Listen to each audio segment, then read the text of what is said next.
Le premier tour des élections présidentielles françaises aura lieu dimanche prochain. C'est l'heure pour les candidats de présenter leurs derniers arguments pour récolter le plus grand nombre de voix. Samedi dernier, François Hollande a rassemblé une centaine de milliers de partisans sur l'esplanade de Vincennes. Voyons le reportage de nos correspondants à Paris. Ce dimanche 15 avril, une semaine avant le premier tour des élections présidentielles françaises, François Hollande avait organisé un grand rassemblement sur l'esplanade de Vincennes. Plus de 100 000 personnes sont venues pour soutenir le candidat du Parti socialiste aux élections. Selon Ipsos, au premier tour, François Hollande devrait remporter 28,5% des voix et Nicolas Sarkozy 29%. Beaucoup de Français se disent déçus du président actuel et ils placent leur espoir sur François Hollande.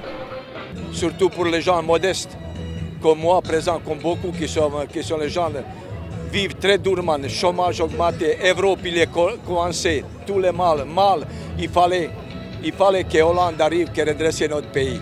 C'est que c'est un président qui va être normal et que c'est quelqu'un qui va essayer de faire que le politique reprenne le pas sur la finance.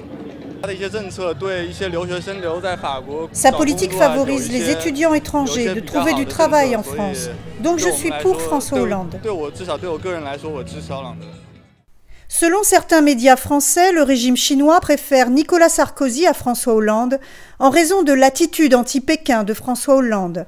Bruno Leroux, député français, vice-président du groupe d'amitié France-Chine à l'Assemblée nationale et secrétaire national du PS aux élections, nous a répondu à ce sujet. Mais ce n'est pas les gouvernements chinois qui choisissent le président de la République française. Et ils n'ont même pas, de ce point de vue-là, je crois, à exprimer de préférence. Ils devront travailler avec ceux qui auront été choisis par le peuple français.